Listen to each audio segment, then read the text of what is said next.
साथीहरु सेवा नमस्ते फेरि पनि धेरै समयपछि अर्को भिडियो लिएर हजुरहरु सामु आइसकेको छु। आशा छ हजुरहरु सन्चै हुनुहुन्छ होला। म चाहिँ रुगामार्गी लाइभ कारण थोरै बिसन्चो छु साथीहरु। आज फेरि पनि नयाँ भिडियो लिएर हजुरहरु सामु आएको छु, तर आज अलिक फरक खालको अलिक दुःख लाग्दो भिडियो लिएर हजुरहरुको सामु आएको छु साथीहरु।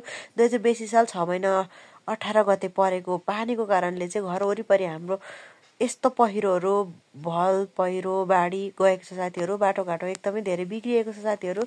के गर्नु, प्राकृतिक विपत्ति आइलागेपछि हामीले गर्न सक्ने नै के नै पो छौं र कतिले आफन्तहरु गुमाउनु भएको छ, कसैले छरछिमेकी गुमाउनु भएको छ, कतिले गाई गोठहरु गुमाउनु भएको छ। हामीले पनि धेरै कुराहरु गुमाएका छौं साथीहरु। बाटोघाटो सबै बिग्रिएको छ। हजुरहरुकोतिर पनि यस्तै भइरहेको होला।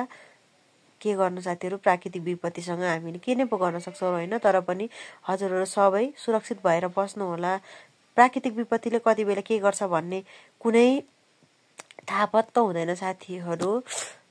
हजुरहरु पनि सुरक्षित भएर सुरक्षित स्थानमा बस्नु होला। हाम्रो घर वरिपरिको बाटोघाटो चाहिँ यस्तो बिग्रिएको छ साथीहरु, हेर्नुहोस् है कस्तो भएको छ। 2082 सालको बडा दशैं यसपालिको चाहिँ हाम्रो अति नै नराम्रो दुःख लाग्दो नै भएको छ भन्नुपर्छ साथीहरु। हजुरहरुको पनि सायद त्यस्तै भएको छ होला। यो चाहिँ मैले मावलाबाट फर्किने क्रममा छोटो छोटो बाटोको भिडियोहरु क्लिपहरु लिएको छु। मैले यहाँ नयाँ बजारदेखि सरसुङ्गे आइपुग्ने बाटोको भिडियो क्लिपहरु पनि यो पहिरोको राखेको छु साथीहरु। यो चाहिँ मेरै घर वरिपरि आसपासकै भन्नुपर्छ। हजुरहरुको तिर के कस्तो भएको छ त कमेन्ट गर्न नभुल्नु होला।